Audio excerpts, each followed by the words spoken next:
Bapak-bapak, ibu-ibu sekalian, mari kita lanjutkan kajian kita mengenai bahasa dalam Al-Quran. InsyaAllah merupakan rekaman yang ke-8. Yang lalu kita mengkaji 3 ayat yang berkenaan dengan lisan Nabi Muhammad SAW, yaitu dalam surah Ad-Dukhan, surah Maryam, dan surah Asy-Syu'ara. 3 ayat itu berkenaan lisan Nabi Muhammad SAW, melambangkan seperti kita membaca wajah ya lilladzi fataras samawati wal ardh, kuhadapkan wajahku, mukaku. Itu berarti keberadaan kita diwakili oleh muka kita. Itu menunjukkan bahwa keberadaan kita seutuhnya. Begitu juga kalau lisan Nabi Muhammad SAW, dan lisan itu merupakan instrumen yang paling kuat bahasa dalam berdakwah, bahasa Arab dan lisan. Apa yang dikeluarkan dari lisan Rasulullah SAW, kita lihat ada 3. Al-Quran yang menyebutkan lisannya, pemahaman beliau di dalam lisan yang terhadap Al-Quran kepada Nabi yang Muhammad diimplementasikan dalam kehidupan sehari. Ini dalam surah Ad-Dukhan, dalam surah Maryam, kemudian dan bagaimana Asy-Syu'ara. Kalau ditanya kepada ini, ibunda kita suatu harapan, Aisyah, bagaimana lisannya Rasulullah itu adalah Quran. Kita bayangkan lisannya, dari sisi ada yang mengatakan itu lisannya yang kita perlu pahami bahwa disitulah lisannya menguatkan Rasulullah SAW sebagai contoh, Anis sebagai contoh. Kita bayangkan, bukan sembarang sebagai contoh lisan, bukan sembarang yang menjadi pegangan gitu. Dalam surah Al-Ahzab tergambar satu. Kita kemudian ada lagi wujud ke dalam ayat-ayat Al-Qurannya, perintah kalau kita ikuti apa yang kepada Nabi Muhammad Rasulullah, berita kita akan ajarkan, resapkan, maknai dengan ayat yang merupakan perintah Allah kepada Rasulullah SAW. Mari kita akhiri, kita tutup kajian ini, Bismillahirrahmanirrahim, untuk ayat yang berkenaan lisan itu dengan sungguh memahami orang yang bertakwa. Surah Al-Ahzab berada dalam tempat yang aman, yang merupakan pegangan kita. Amin. A'udzubillahi minasyaitonir rajim. Bismillahirrahmanirrahim. Mari kita lihat di dalam surah Maryam ayat ke-96. 96.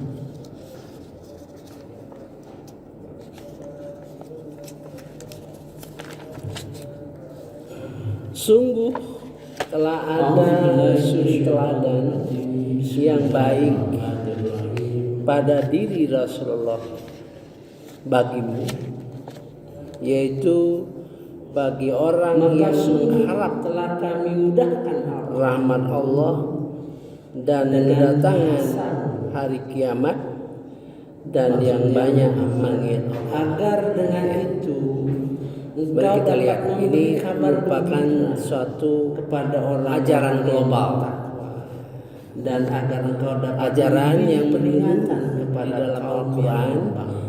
Nanti kita pecah-pecah, ya.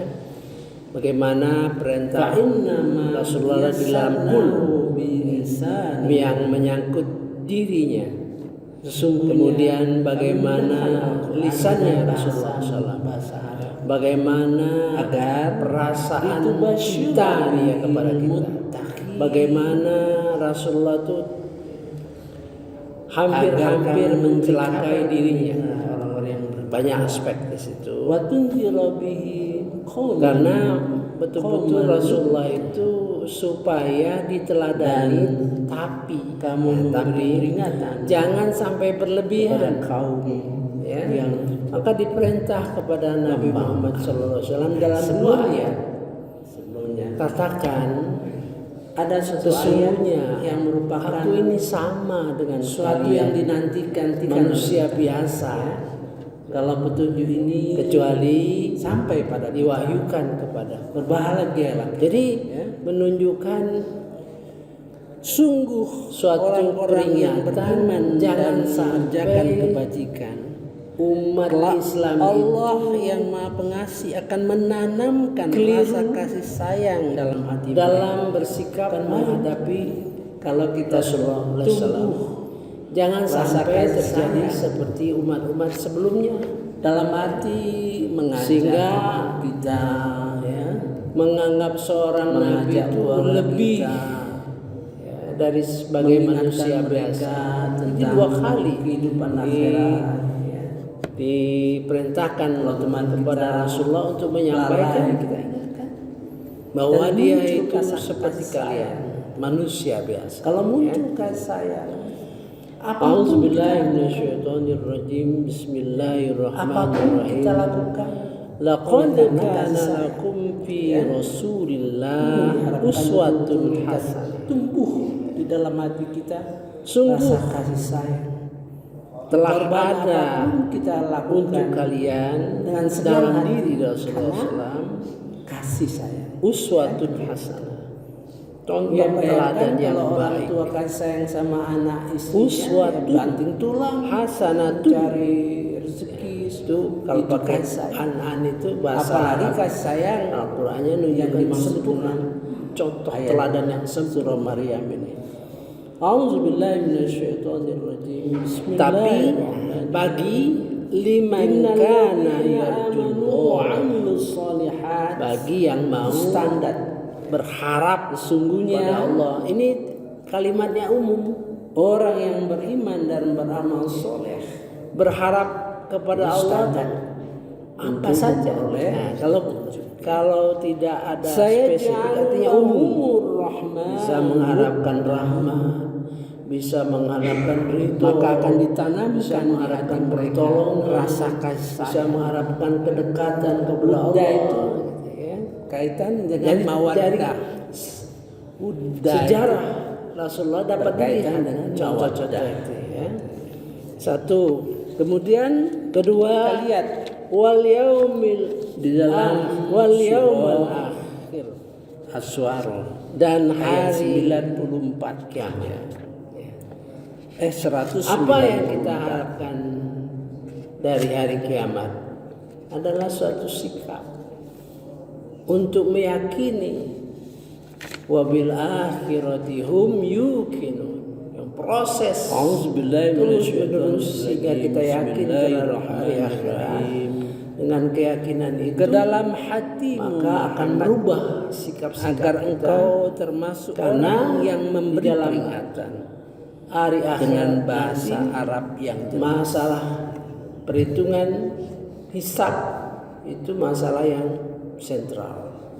Ada kalau di dalam kajian kita mengenai hari akhirat ada 81 rekaman atas di dalam YouTube ya, dimasukkan di dalam hati, dengar, kalau bisa ulangi agar gitu. kau di antara orang-orang yang bagaimana memberi peringatan. prinsipnya, bagaimana hal yang harus kita lakukan.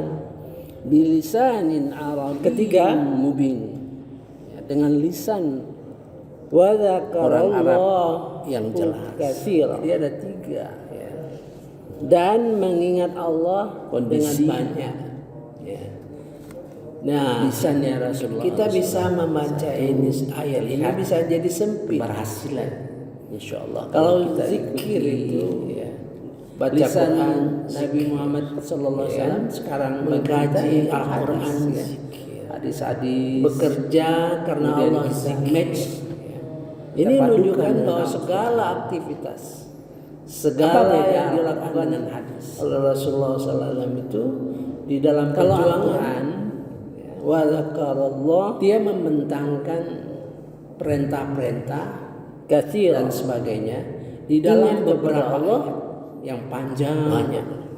Dalam Sehingga bukan berarti terbatas terlihat hanya jiwa, baca zikir ya. Subhanallah, jiwa subhanallah, ibadah bukan itu saja. Semua jiwa ibadah itu. segala Misalnya, aktivitas kita bagaimana yang dikaitkan Allah disandarkan menghendaki kepada Allah supaya Subhanahu wa taala itu kita dihukumi. berbicara lebih baik. Kalau kita melihat, maka Rasulullah muncul sebagai ayat-ayat sosok berseri yang bekerja, mengenai yang berjuang bicara lebih baik. Ada untuk yang mengabdi isinya, kepada Allah Subhanahu. ya, Maka penafsiran isinya ini jujur, berbeda. isinya mantap, Berbeda. ada caranya. Kalau orang Bagaimana hanya cara kita ibadah dalam bicara arti ibadah kepada madho, orang ya lain. tentu dia berpikir seperti itu. Kepada orang Bagaimana tua, kalau bagaimana ayat ini ditafsirkan lisan oleh kita seorang akan pejuang, mempengaruhi akan berbeda. kepribadian kita. Ya. Maka Nanti kita dijelaskan di betul-betul dalam hadis menghayati apa yang yang simple, kita lakukan dan apa yang harus kita lakukan, yang to the point. dan tentu bersandar kepada contoh-contoh Barang yang siapa diberikan yang oleh percaya Rasulullah kepada SAW. kehidupan akhirat, ini, maka Hal dia akan yang sangat bicara krusial sepenuhnya. adalah Dia akan bicara jangan yang sampai baik-baik. kita melakukan sesuatu Itu kan kelihatan ibadah derajat tawahannya. ya, Kemudian yang menunjukkan hadis juga kadang-kadang itu mempertajam. tidak sesuai dengan Misalnya apa yang diperintah. hendaklah Lain kamu dengan berbicara, persoalan berpikir memajukan. Nah, Kalau sebelum memajukan bicara. itu artinya Nah, itulah gambaran bahasa Arab yang dimaksud berkenaan dengan tafakuh Nabi fiddin. Muhammad. Tafakuh fiddin, ya. Kalau kita lihat mempelajari agama sebelum ayat ini itu dalam artinya surah Al-Baqarah berdasar ayat ilmu-ilmu 97. yang sudah ada, Nah, gitu kan? berdasarkan ilmu-ilmu yang sudah ada, maka dia dapat menimbulkan sesuatu yang baru Auzubillahi berdasarkan ilmu-ilmu yang ada. Misal contoh ya, Al-Quran itu pertama kali Saya ambil potongannya saja ya. Maka tertulis, ketahuilah bahwa tidak ada tanda-tanda, dialah tidak ada yang tanda telah menurunkan Al-Quran titik-titik ke dalam tidak ada hati tanda-tanda garis dengan atas, izin garis Allah bawah, garis doma, membenarkan tidak ada. agar kitab-kitab Dalam membenarkan perkembangannya. kitab-kitab terdahulu Untuk memudahkan ya, umat kepada Islam Nabi membaca Muhammad, Al-Quran, mulailah berita bahwa titik Al-Quran satu di dimasukkan bawah, dalam hati. titik dua, Jadi kalau kita titik tiga, gitu. Nah itu sudah paham, itu bukan beda. ya, Ya, mengembangkan dalam sesuatu sehingga mudah dan yang membuat kita match. ingat, Kemudian semoga itu menjadi zikra. muncullah Masukkan di dalam hati itu maksudnya jadi zikra. baris atas, Jadi misalnya baris saya bawah, contohkan. doma, Janganlah kemudian kamu mengikuti harkat, sesuatu. terus berkembang terus ya. Janganlah kamu mengikuti Itu sesuatu namanya yang tidak punya beristihad, ilmunya kamu. ya. Nah, gitu kan? Tidak Kemudian bagaimana kita Karena menghadapi pendengaran, tahun-tahun penglihatan, 80 dan itu hati susah sekali kita. akan diminta pertanggung Bagaimana jawaban. pendidikan, Itu kita tanamkan di dalam hati kita. pengajaran Al-Quran kepada anak-anak Kalau susah begitu sekali. harus hati-hati dong. Guru-guru Nah, gitu ngaji kan? semakin tua. Kalau kita mengikuti diskusi, kalau kita tidak Kemudian tahu, tidak ada diam insentif saja atau untuk bertanya. jadi guru gitu kan? ngaji itu nggak ada insentif. Atau kita menulis semakin langka. Penulis juga hati-hati. Kemudian orang kalau belajar sedapat membaca mungkin Quran itu lama. harus paham. Kadang-kadang 2-3 itu tahun, pesan. 4 tahun, 5 Jadi tahun. sebenarnya baru Al-Quran itu khatam. dalam arti keseluruhan. Kemudian Ustaz Umar supaya menulis zikro seperti itu diingat di dalam tahun hati kita. awal akhir Zikro tahun zikro itu ingat tahun 80-an dia berapa menulis ratus Iqra. ayat ini sebenarnya sudah masuk Metode Iqra. di dalam kehidupan sehari-hari kita. Sampai 6 Bisa jilid dari dia Quran, tulis. bisa dari hadis. Tidak disadari bahwa kalau kita ketemu ayat, itulah kita ketemu merupakan ayatnya ya. terobosan Maka yang dilakukan ayat oleh itu Ustaz Umar merupakan sarana kita dalam untuk mengingat mengembangkan pelajaran isinya. pendidikan. Jadi kita menghafal Belajar Al-Quran, membaca itu ayat-ayat Al-Quran itu Enggak, supaya isinya meresap demikian dalam hati dahsyatnya. kita. Sehingga timbul yang Walaupun muda-muda dalam profesi kondisi muda zikra dia sudah sebagai masuk guru di dalam ngaji hati kita. Al-Quran Nah, memang itu kan. tidak Terus semua kita bawa dalam guru sholat. itu mempunyai Kalau kita bacaan bawa yang bagus. dalam sholat, Sebab bacaan yang bagus merupakan itu perlu belajar kepada Allah Subhanahu wa taala bahwa ayat ini aku hafal ya Allah. Itulah perkembangan. Aku paham ayat ini. Mudah-mudahan engkau tambahkan ilmu kepada aku. Nah, itu ya. Akhiri saja. Saya ya. kira itu saja bukan ya. Lisan mempertajam 3 ayat itu pembahasan sebab 3 selanjutnya. ayat Kalau itu tidak merupakan terbuka begitu, pesan kepada kita. tidak Satu, terbayang oleh kita bahwa satu lisannya Rasulullah Al-Quran SAW itu merupakan lisan. dimasukkan dalam hati. Ayat 9 Cara Al-Quran ala mengungkapkan qalbik, masuk di dalam hati. Sosok Kemudian setelah seorang dalam dengan hati utuh sebetulnya. merupakan Sama dengan perintah. kita membaca wajah Diperintah Rasulullah untuk menyampaikan. lilladzi fatara Kemudian samawati wal ardh. menunjukkan Wadahkan mukaku, ya, mukaku, bukan arti kegiatan-kegiatan dalam seperti arti yang bahasa Arab disampaikan bahasa dengan yang syarat pemahaman sesungguhnya, bahasa Arab tapi itu sangat bermanfaat sebagai untuk ungkapan memperoleh aku sebetulnya. Itu ilmu. juga lisan Ilmu Nabi itu Muhammad SAW itu berada di bagi kita kata-kata itu. artinya kalau Rasulullah mengucapkan sesuatu itu menjadi hadis, ya kan? Atau menetapkan sesuatu menjadi hadis. Maka sosok Nabi Muhammad SAW itu yang kita pahami. Misalnya bahwa beliau merupakan contoh uswatun hasanah. Nah, seperti itulah. Saya kira cukup sampai di sini dulu. Subuh ini insyaallah kita lanjutkan. Subhanakallahumma wa bihamdika asyhadu an la ilaha illa anta astaghfiruka wa atubu ilaik. Wallahu a'lam. Wassalamualaikum warahmatullahi wabarakatuh.